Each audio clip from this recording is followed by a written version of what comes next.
It's my pleasure to now welcome Pam Sporn and Rosed Serrano to the stage. Pam Sporn is a Bronx-based documentary filmmaker, educator, and activist.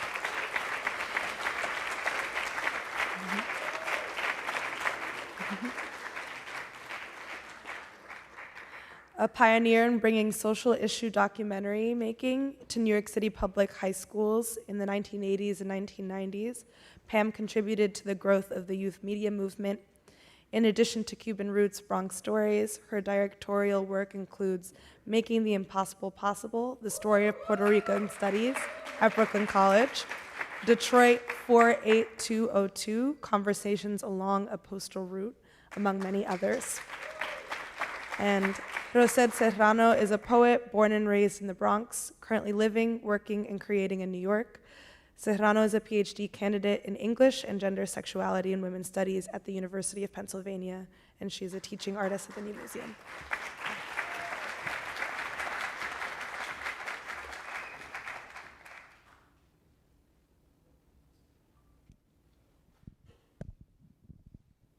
Hello? Hi. It's on? Yes, okay. Thank you so much, Daniela, and thank you so much, Pam, and thank you all for being here this evening. I think we should just jump right in. This is such a moving documentary. I definitely saw my family's experience. I grew up in the Bronx, moved here when I was 4 from the Dominican Republic, so a different environment, but very, very resonant story. I really loved how this film was both educational, intimate, political. So I really want to just hear about your experiences making this film. What inspired you? Well, first of all, I'd just like to really thank the Schomburg for hosting this screening. It's a very special venue and dear to my heart. What inspired me to make this film is this incredible family that I married into and started eavesdropping on all of their stories because it's a family of storytellers. And I thought that there was such profound meaning in the experience that they had coming from Cuba, very multi-layered and very complex. And I was teaching in actually a school called the Arturo Schomburg Satellite Academy up in the Bronx, which was an alternative school that we proudly called alternative schools in those days because they were a rejection of the big warehouse-style high schools that were not serving our kids. And the building that we were in was actually the same building that my sister-in-law, Diana Elena, went to junior high school in. So it was very I felt very rooted in that community that I was teaching in, and knowing that that's where my husband's family had come to when they came from Cuba. So, the 90s was a period of, there's been turmoil between the United States and Cuba since the triumph of the revolution, with the United States trying to topple that government and make life so hard for people. And always the way Cuban Americans have been presented in this country, since the revolution, because there's a longer history to that's quite interesting. But since the revolution happened, the kind of the stereotypical image of a Cuban American is a white upper middle class Cuban that lives in Miami that wants to destroy the revolution. And this family I was part of, it was like totally not that. And so I felt it was an important counter narrative that could be told in this film. Yeah. And I've always been grateful to the family for trusting me, allowing me to bother them with the camera, and I think it holds up to the test of time, and it's such an incredibly important story.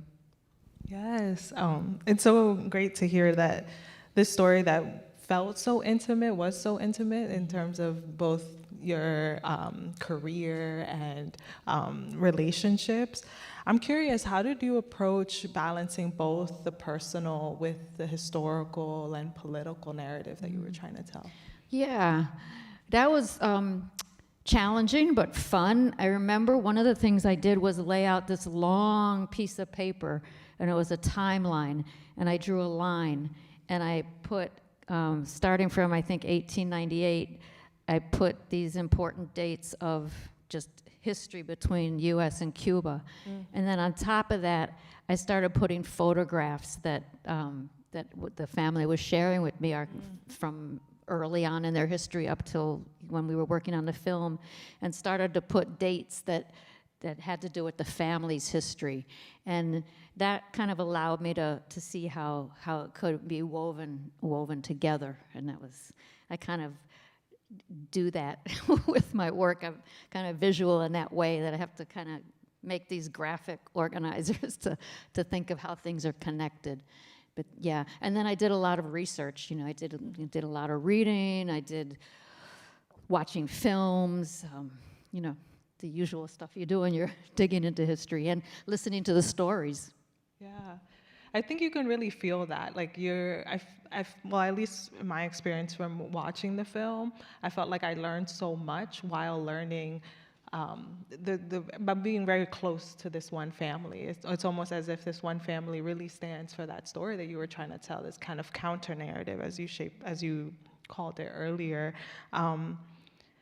Hearing a little bit about your role as an educator, and I know also that you're also an activist. I wonder how kind of these two roles, both as an educator and activist, informed your filmmaking practice. Yeah. Or even too, why did you go to filmmaking? Why? Yeah, I didn't go to film school. So I was teaching in this school, and I've always loved archival material. I've been a social activist since I was in junior high school. And I love local history, community history. I was teaching classes at Satellite Academy on, at that time in the 80s, the apartheid still existed in South Africa. I was teaching about that. Those civil wars were going on in Central America. I was teaching a class on the civil rights movement, on the Vietnam War, and I had a lot of people come into my classes to speak, people who were intimately involved with all of those things. And I also was showing a lot of documentary films. I remember I would drive all the way to Brooklyn, the school's in the Bronx, drive all the way to the Brooklyn Library to get these films, right? 16 millimeter films, bring them up to the Bronx and have to take them back the next day to Brooklyn. So I was already using films as text in the class. And then in the late 80s, our schools started getting video equipment, and one thing led to another. I started experimenting with my students, and that turned into a whole kind of curriculum that I developed at the school. And I basically learned with my high school students. We learned together how to make documentary films. And in terms of being what it meant is, what it added to my approach to education and relating that to my activism was that there's always a question. It's like an essential question that we're asking, and through the process of figuring out who has information about that, what stories can they tell, and then how can we craft a story to bring back to our community to make a statement about that, whatever that issue is. And it became an audiovisual way to approach that I fell in love with. Wow, that's honestly so inspiring. I think really, I guess, instructional and telling us that we all have kind of a story to tell. And honestly, if you just kind of yeah, take your time really developing that story and learning how to share it with the world. It's a valuable thing. I'm really inspired just hearing that, hearing this process both as an educator. I also have an education background, so knowing that like at whatever stage in life that we are right now, if we have a story to tell, we can tell it. I'm wondering, what challenges did you face Now? creating this story, or With this? yeah. Well, one challenge was, I mean, getting to Cuba at that time, there was travel restrictions. There's always been like this flip-flop of when it's, I mean, up until I think 78, it was totally illegal to travel to Cuba. And then it kind of flip-flops with various presidents. So at that time when we went, as you see in the film, we had to go through Canada. So it was a risk, you know, they're taking a risk of being fined for going to Cuba, but we were going to go anyway. Building a budget for making a film is challenging, and it was challenging at that time. So I was really very happy when I got this grant from the Latino Public Broadcasting. I think the one challenge was just learning to be patient with the story, because there wasn't one predetermined result of what was going to come out of this film. So giving it time, I think, was one thing. So that's one thing I learned: have patience. Yeah. And we're here at the Schomburg now 25 years after this film was made. And when I was watching it, I noticed that you got some of your archival footage from the Schomburg. I'm curious, what was that process like? Maybe a little bit also too, if you could speak about your research process, or just your kind of that hat as a researcher that you also had to put on to create this. Film. It's a back and forth process between learning from the family stories, so the intimate personal stories, then reading, getting more information, and coming back and asking more questions of how that kind of that big history was experienced by the family. What did they remember about that? And then in terms of the archival material, some of what I was looking for came from my reading, and some of what I was looking for came from stories that Pablo, Diana Elena, Ruben, and also the other dear family members, some who are not here anymore, and we miss them greatly, would tell me, and I would look for those images. So for example, Pablo told me that when the Fidelistas came in to Havana, one of the things that people did was that he saw, as a 9-year-old, he saw people smashing parking meters. And it's like, whoa, why would people do that? But it makes perfect sense, because all of the utilities in Cuba were owned by U.S. corporations. So for people to say, we're not paying our parking meter to U.S. companies anymore.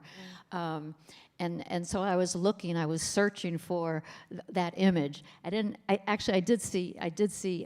did find images like that, but it was like hearing these stories and then going to find that. Ruben talking about the open air, coffee counters, and there was a beautiful shot of that, and I think it was too expensive, or for some reason I couldn't get that. I couldn't use that shot, but there was a shot. So yeah, it's like a back and forth. I think here at the Schomburg, I believe, if I remember correctly, I got the newspaper, the Daily Gleaner, which was the Jamaican newspaper that had the ads, the ads advertising for people to come work in Cuba. I believe that's what that was here. Yeah. Wow. But I love digging in archives. That's one of my favorite parts of the filmmaking process. Yeah, I mean, maybe I want to hear a little bit more about that. Like, I'm curious, how did this film kind of shape your voice or trajectory as a filmmaker? Like kind of in your career. Yeah. Well, one thing is had been doing with my students short documentary films, 20 minutes. And showing them at different school communities. This was my first chance to really flex my muscles as doing my own story. I mean, it's the foster family story, but a work that was mine and not balancing, because when you're working with students, you want them to develop their voice, and it's their project. You're facilitating, but you kind of have to hold back. So this was a chance for me to not hold back.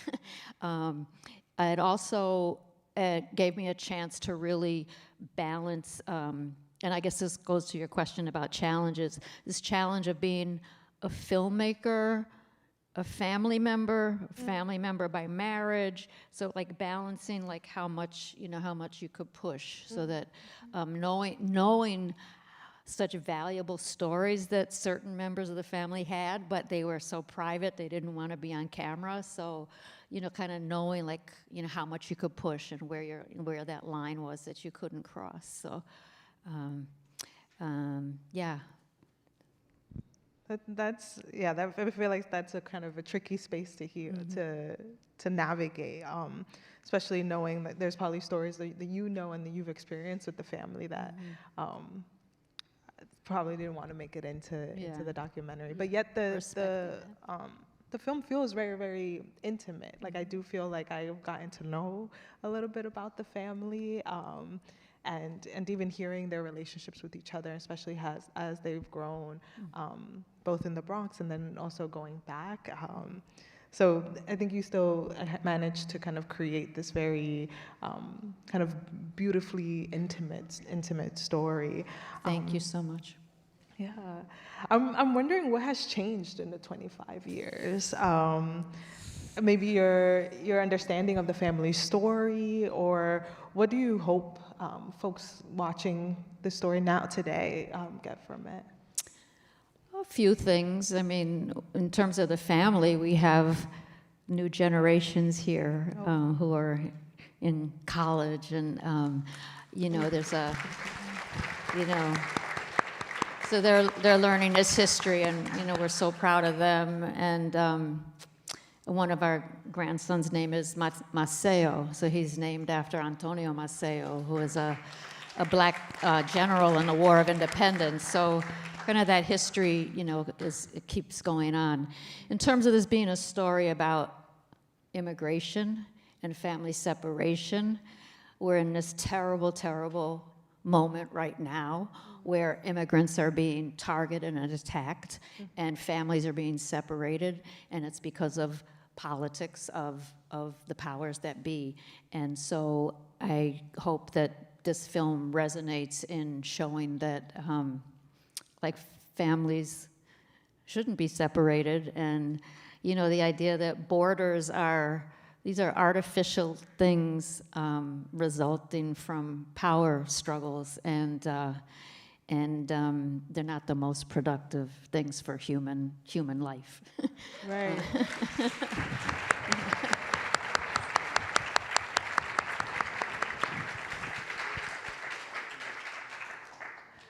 I really do appreciate you saying that, especially, I think sometimes too, when we look back on history or things that happen when we learn it in school, we don't learn about kind of the very real impact on our lives. And I think as we're living history, the exact opposite happens, right? Where we kind of feel it in our everyday, in a way that it's hard to kind of think about it as a moment that is happening, and a moment that we will soon pass, right? Together through our struggles, through kind of the stories that we kind of tell or make together.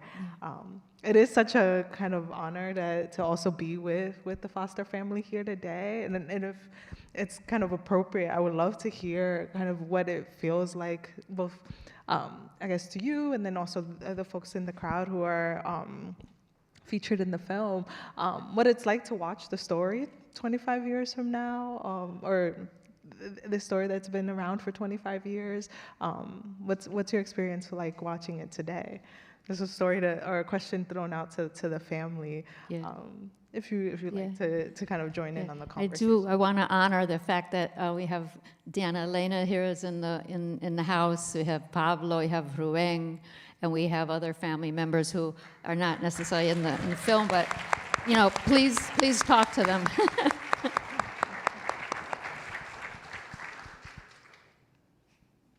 Oh, did you want me to answer something? Oh no, I was if the family would like to share a little bit about their experience watching the film or anything you would like to share, not to put you all on the spot. If not, we can also. Yeah, can we get a mic down? I also see my daughter there, who you saw as an 8-year-old in the film, and now she's Oh, a mom wow. of her own, and we want to pass this history on. And yeah.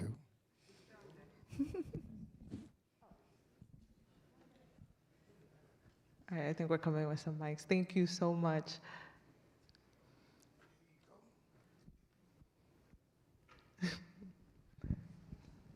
Hello, good evening. First of all, I just want to get something clear. Do I go back this way?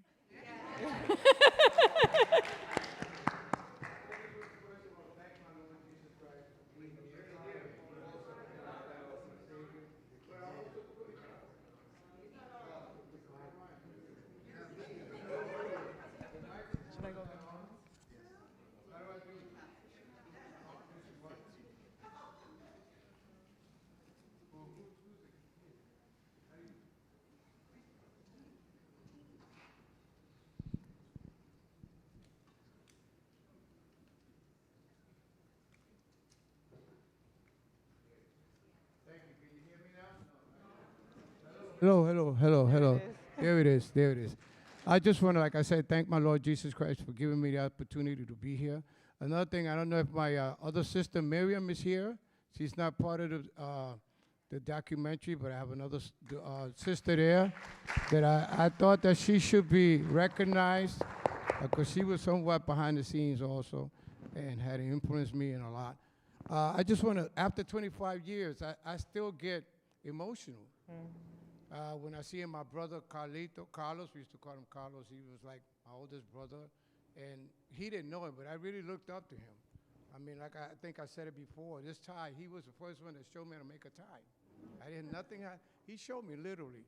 And then like when he came back from the war, like I saw how he started falling. I remember one day we were standing in the corner in the building, and it was about 90 degrees, very sunny. And he looked up to the sky and he says, "It's raining." I looked at him. I said, "Carlito, ¿qué pasa? ¿Qué hola?" No, it's raining.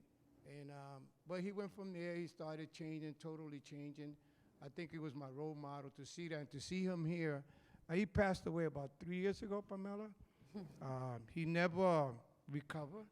He went from bad to worse, literally living out on the streets, not eating, homeless.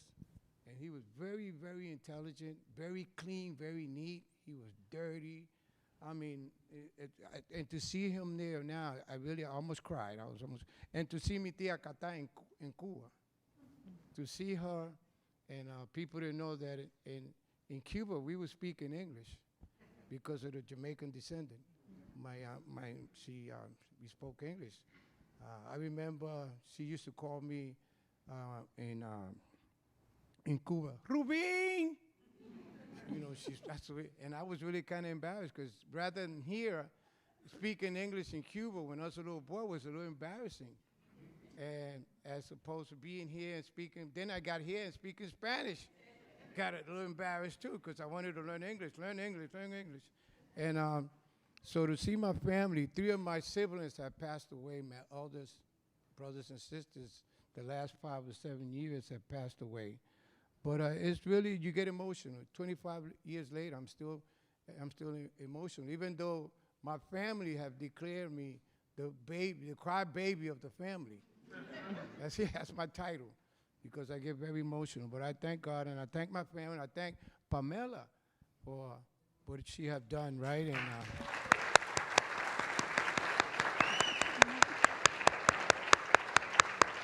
like I said, it's very touching. After 25 years, you still feel it. It doesn't change. You know, it's like seeing it all over again. I mean, so thank you very much for being here and supporting us. Thank you.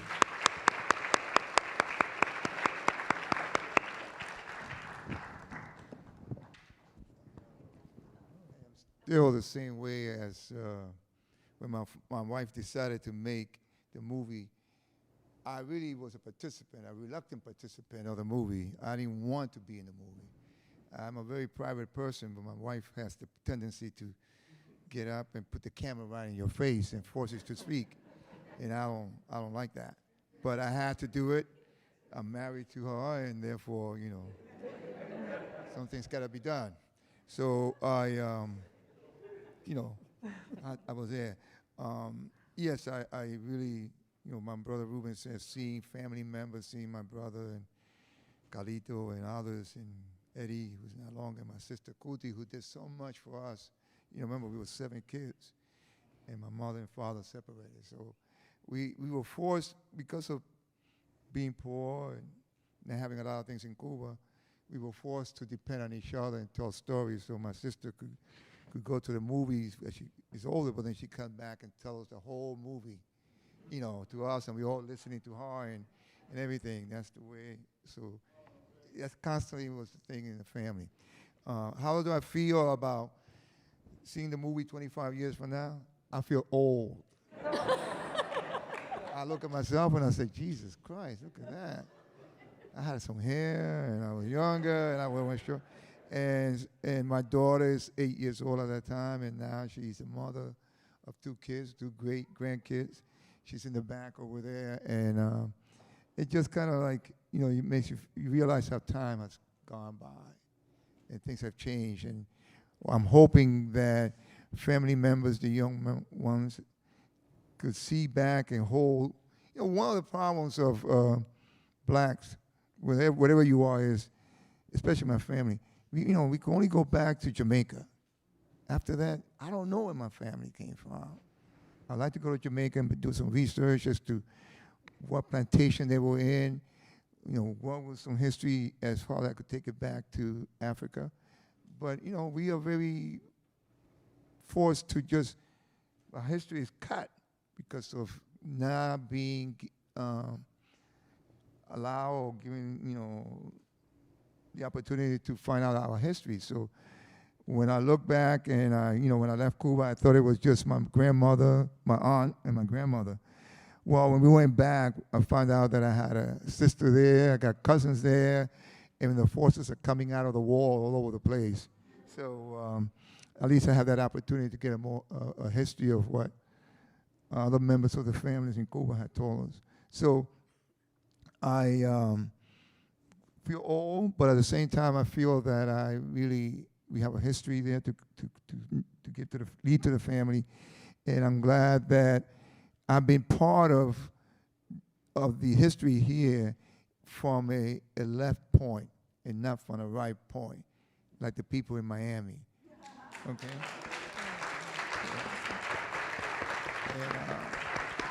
Yeah.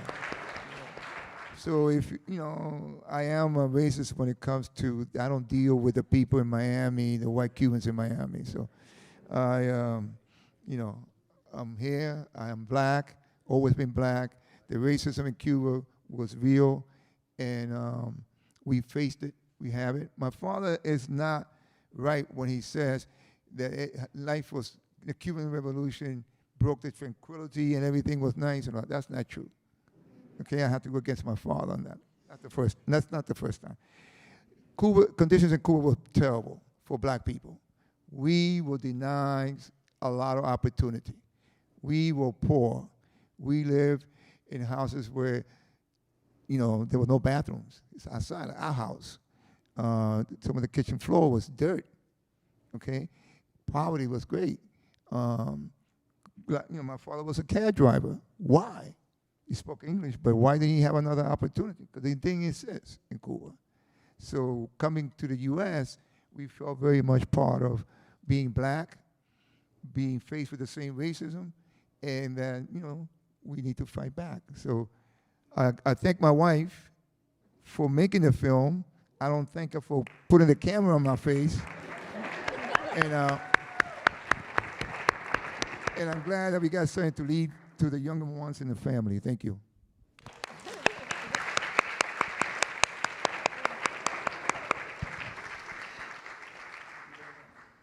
Thank you both so much for indulging me and just also sharing your experience from watching this film. I think it's a good time maybe to open it up to everyone else here in the room. If you have any questions, there are mics. So feel free to either raise your hand or go to the back towards the exit signs and grab a mic. And Diana is here. She might want to say something. oh, do Diana Elena, do you want to say anything? No? oh.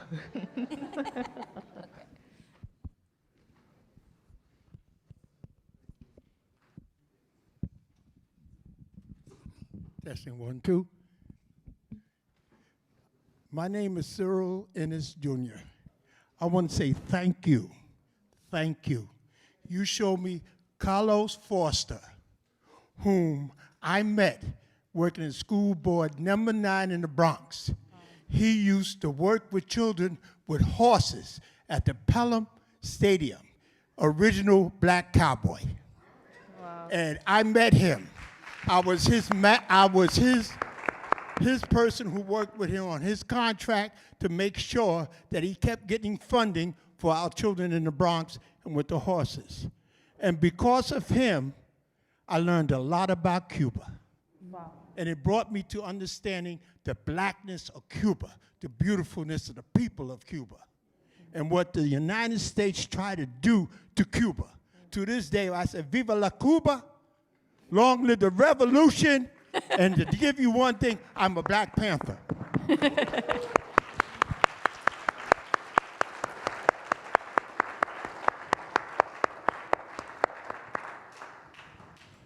Ma'am, would you like to say anything?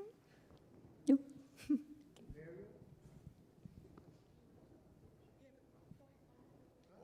all right. I just wanted to express appreciation for the film that you did, the documentary that you did. I just listening to some of the things that the different people that were in the show brought some things to mind. And the brother that was speaking a little while ago, he talked about how their history as Africans seemed to have been cut off in Jamaica. And I was curious as to whether or not, in Cuba, I imagine it is the situation similar to how it is over here, and how we seem to try to connect, even though we haven't really had any direct contact. We try to connect with Africa in terms of taking on different styles and learning about things and trying to incorporate those kinds of things and ideals and so on and so forth into our way of being over here. Is that something that you all recall that, while you were going back and forth and talking to the people back in the homeland, I would say Cuba, that people are interested in doing that? Like they might take on Condomble or Santeria and so on and so on. Are those things that you recall people, or the younger people, or maybe some of the older people that still try to carry that on? It's not many people in Cuba that you don't see with some kind of collar or bracelet representing the practice of Santeria or a variety of Afro-Cuban belief systems. So it's definitely no denial. I mean, you could ask. My husband says, this official figure of the population of Cuba, supposedly 60% white or something like that, and it's that's so off. If you go to Santiago de Cuba, it's a black island, So.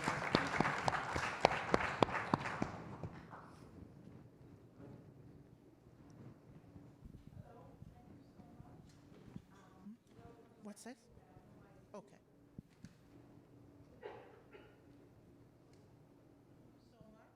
My name is Dorla McIntosh. I'm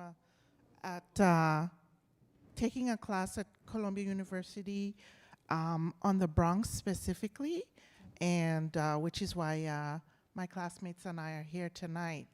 And this question might be more for the family, but immigrants, thinking about the Bronx, immigrants tend to create or recreate homes in the communities that they, the new communities that they come to. So I'm interested in how this family sort of created a bit of Cuba, or what they saw about Cuba in the Bronx. And I'm also interested, as an immigrant myself, families that immigrate, they also inculcate the dream of return to the homeland. The idea of home becomes large, we say with a capital H. They inculcate in the children the idea of, you know, you come here to make life better and then return home, you know, to the idea of returning home and being better there is also part of the dream of immigrating. And so I'm wondering, how did a place like Cuba, where a back and forth, because we've looked at a little bit at the Puerto Ricans in the Bronx and returning home and so on and so forth.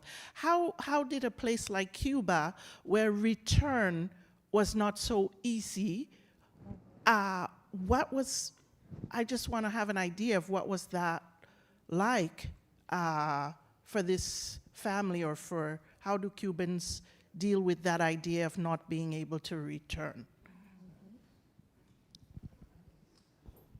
Familia.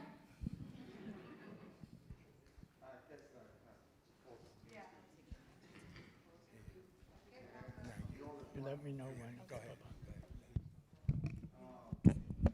Okay, talk. Hello. Oh, okay. Okay, tell you. Hello? Yeah, you put me in a spot. I did say that I was a private individual. I don't like to get up here. And unfortunately, I'm the oldest one, so I had remember a lot of things. First, let me answer the question to the gentleman that said, you know, African influence in Cuba is constantly there in the music and everything, to the point that you dancing and you don't even know, or don't even realize that this is African music being, you know, they're singing to the God, to the African gods and all that, and everything. It's part of the culture. You can't escape it. So you see all kinds of people, you know, whites even converting to being part of the Santeria culture and black culture in Cuba. Cuba was never a white island. The Spaniards tried to get a lot of the Spaniards to come in by offering them money and land, and that's what Fidel's family comes in there. But the islands have always been people of color, you know, Indians and the blacks. And if you go into Santiago, where it's even, you know, like I say, more black, it's really an extension of Harlem. Cuba is an extension of Harlem, okay? That was that. Now, the question to you about people going back and they can't go back. Well, I have to say that I have repatriated to Cuba. I have reclaimed my Cuban citizenship, okay? And I am not the only one. So I have my ID card from Cuba. I'm considered to be a Cuban citizen. I have my Cuban passport.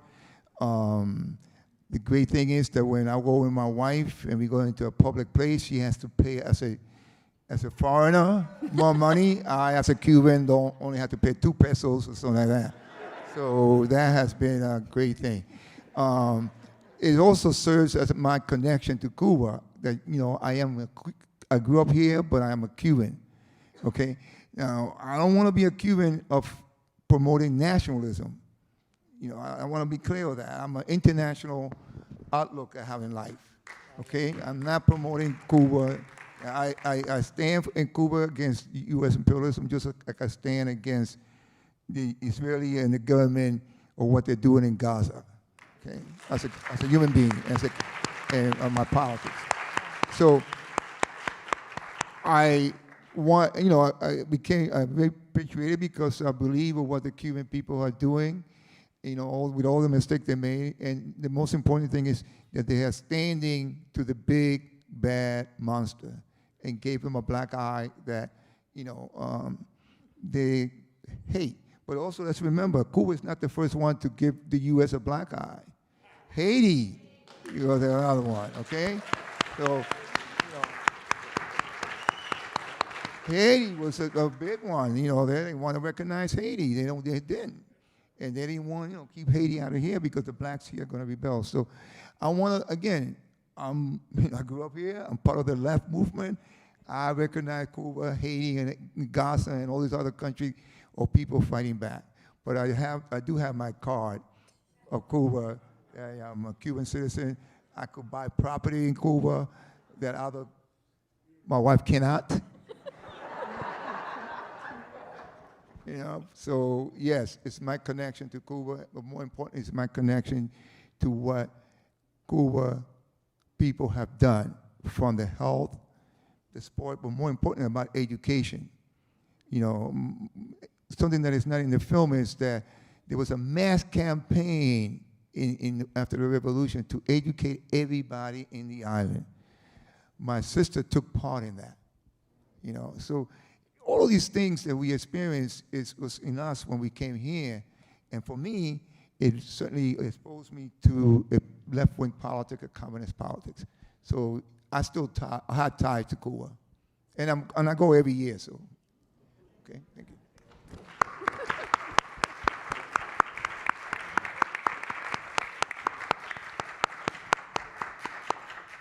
Hello, my name is Tito Delgado. I'm not Cuban and I'm not black. However, I related so well to this movie, this documentary, especially about Gypsy Rose. So for those of you who get it, they get it. But this story is not just about Cuba, and it's not just about black people. It's about colonialism. And we have a long history of colonialism in our countries. And, what can I say? We need to unite.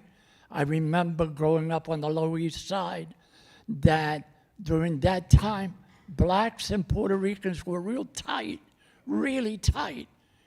That no longer exists. You don't see it anymore. You don't feel it anymore. I don't know why. I don't have the answer. I know that if we don't unite together, we're doomed. Thank you.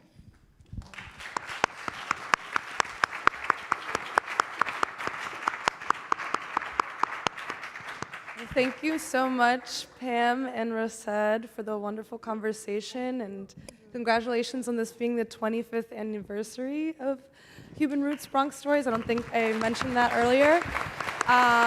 And please join us for the next Black on Screen, which will be on October 7th. We've invited the film programmer Yasmina Price to organize a season, and her season will be focused on anti-colonial resistance movements in the Global South based on our collections here at the Schomburg. So excited for that coming up in the fall. So thank you all. Have a good night.